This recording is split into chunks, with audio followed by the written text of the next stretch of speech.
My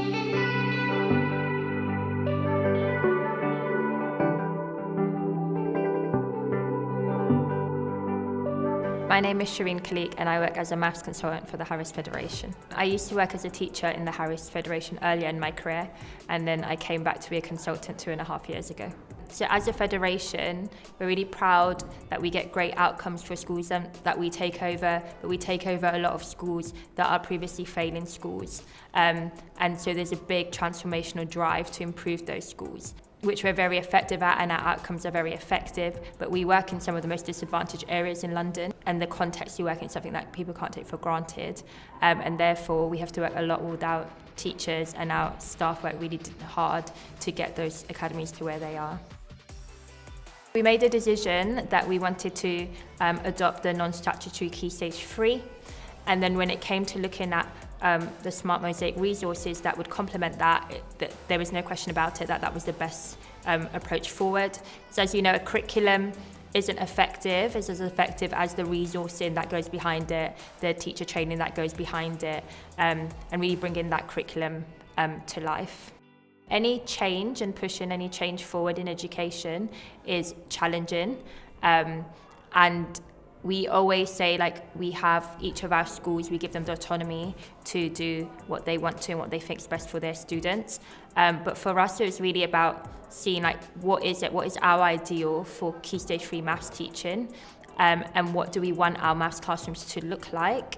And Smart Mosaic provides that in not only the resourcing, but it really pushes particular pedagogy and methods. And I think that's what people need to take out of it. It's not just a resource. It's made by maths experts who've really thought about what methods do we want our students to use, how do we want that Key Stage 3 over 3 years to link, what threads of learning and schemas are we developing throughout. And so for us, we have a model of what we want, and then over time you would hope that more and more schools will adopt that and see the benefit of it, and see the benefit in improving their outcomes for their students, and that's what would drive that forward.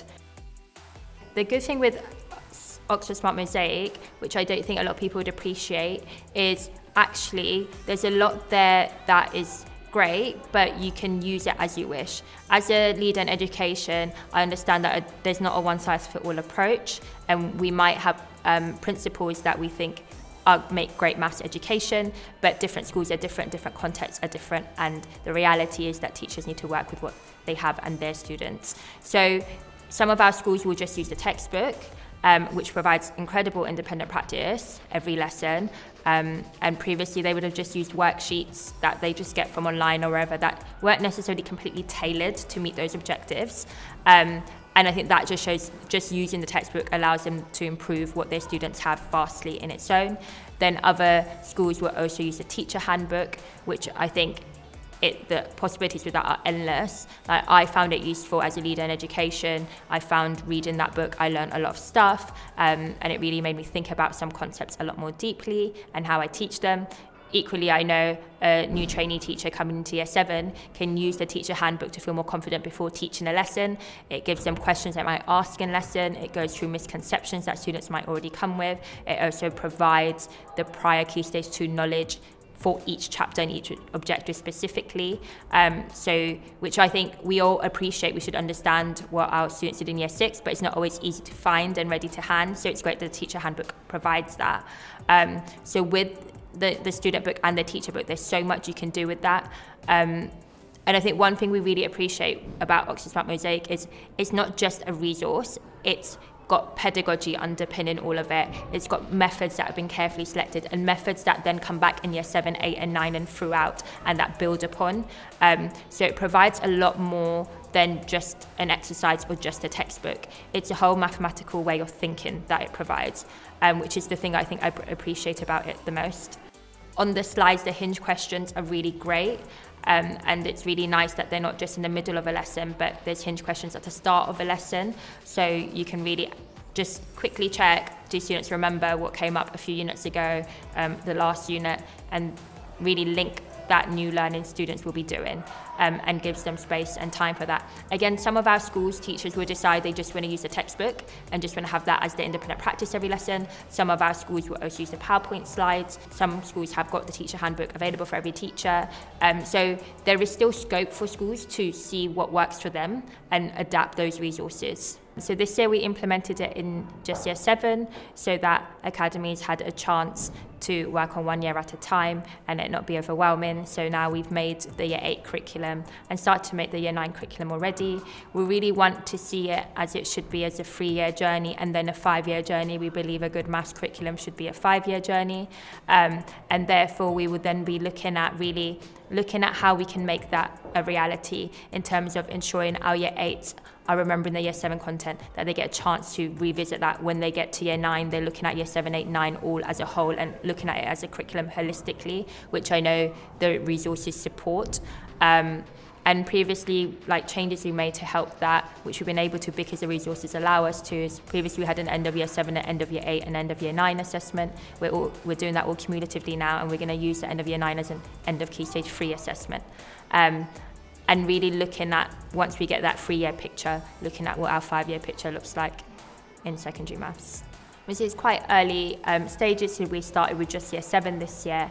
But what we can see when going through the lessons and the assessments we've done at the end of the year is there's a lot more challenge.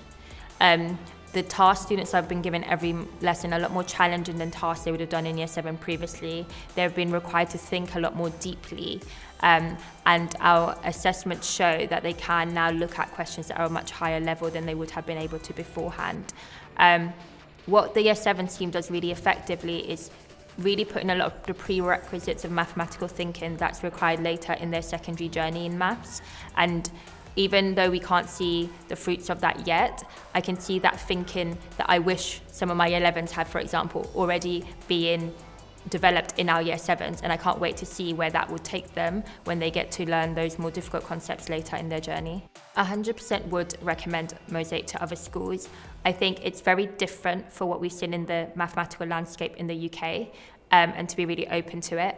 I know in schools like in Shanghai and in the mastery schools, it's normal to have a teacher handbook, and then that's how education works, whereas that's something I haven't seen developed as much in the UK. I personally haven't used a textbook my whole 10 years in teaching, and didn't necessarily see the value in it, but as I said earlier, I think this book isn't just exercises, it's made by maths experts, it's really carefully thought about.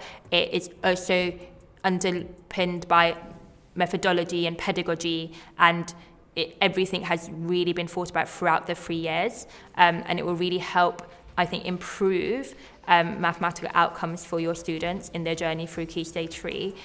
Therefore, I'd say have a look at it. Don't just think, oh, this is a textbook, I don't use a textbook. It will provide a lot more clarity to the non-statutory guidance, for example, and a lot more detail. I really appreciate the work that's gone into ensuring that it really feels like a 3-year journey and it's not just units or topics in isolation. For example, there's a lot of work on graphs before graphs have been introduced to students. They do coordinate detail in depth in year 7. Then when they do ratio and proportion and they do double number lines, we then make those double number lines into axes and students can see the proportion graphs mapped from that. There's a lot of thinking that will happen just in year 7 I've seen so far that will really help when we do much more challenging topics in Key Stage 3, Key Stage 4, Key Stage 5 later on.